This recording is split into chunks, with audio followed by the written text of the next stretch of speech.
Shalom, salam sejahtera bagi kita semua. Perkenalkan, nama saya Stefan Angelina Butar-Butar dengan NIM 2230 2070 3060 dari Prodi Ilmu Pemerintahan kelas A. Video ini saya buat untuk melengkapi tugas mata kuliah Ekologi Pemerintahan. Baik, di sini saya akan menjelaskan pemahaman saya dari bahan bacaan tentang Deep Ecology dan Shallow Ecology. Pertama, saya akan membahas terlebih dahulu tentang apa itu ekologi. Ekologi adalah cabang ilmu biologi yang membahas hubungan antar makhluk hidup dengan makhluk hidup lain serta lingkungan di sekitarnya. Dalam ekologi terdapat dua pendekatan, yaitu deep ecology dan shallow ecology. Deep ecology itu sendiri yaitu pendekatan terhadap lingkungan yang melihat pentingnya memahami lingkungan sebagai keseluruhan kehidupan yang saling menopang, sehingga semua unsur yang mempunyai arti dan makna yang sama.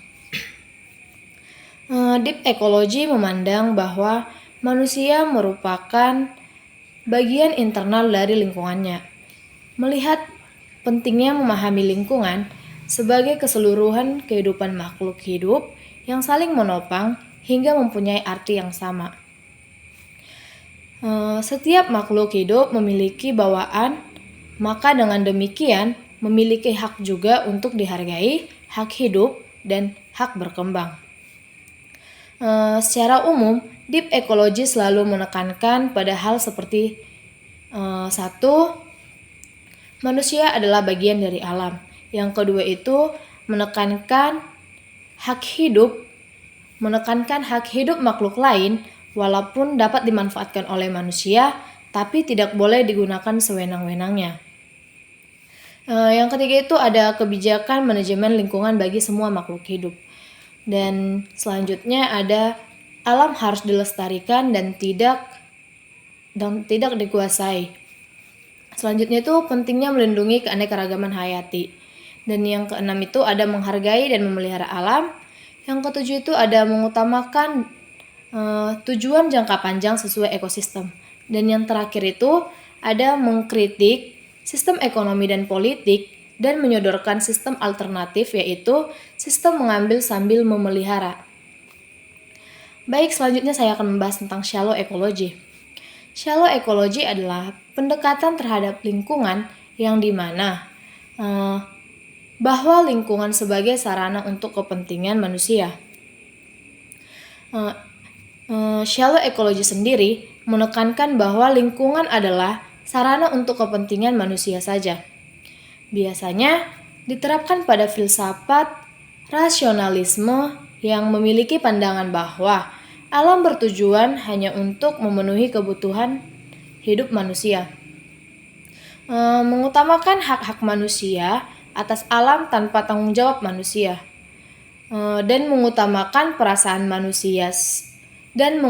perasaan manusia sebagai pusatnya. Ekologi ini sebenarnya tidak serta-merta hanya melakukan eksploitasi alam. Ada sikap dan tindakan yang dilakukan manusia sebagai pusat dari sistem alam semesta atau antroposentrisme, yang mana teori ini menjelaskan bahwa manusia adalah dan kepentingannya memiliki nilai tertinggi dalam tatanan alam semesta. Segala sesuatu yang berada dalam alam dan lingkungan ini dipergunakan semaksimal mungkin untuk kepentingan pemenuhan kebutuhan manusia. Manusia dan kepentingannya dianggap yang paling menentukan dalam tatanan ekosistem dan dalam kebijakan yang diambil dalam kaitannya dengan alam, baik itu secara langsung ataupun tidak langsung. Diposisikan sebagai alat dan sarana pemenuhan kebutuhan manusia untuk mencapai tujuannya. Alam tidak memiliki nilai pada dirinya sendiri. Selanjutnya, dalam interaksi manusia dengan lingkungan, manusia harus memperhatikan etika lingkungan atau ekologi lingkungan. Etika lingkungan sendiri itu adalah etika yang mengatur tingkah laku manusia untuk menjaga lingkungan hidup yang dimana tempat mereka bernaung atau tempat mereka hidup. Etika lingkungan juga memberikan pemikiran terhadap pemahaman pertumbuhan ekonomi dengan berbasis ekologi yang sekaligus memberikan peningkatan kualitas dan standar kehidupan. Oleh karena itu, dalam menerapkan etika lingkungan harus memperhatikan 4 hal, yaitu hak, kewajiban, dan larangan tentang perlindungan serta pengolahan lingkungan hidup. Sekian yang bisa saya sampaikan. Jika ada kata-kata saya yang salah, mohon dimaafkan. Terima kasih.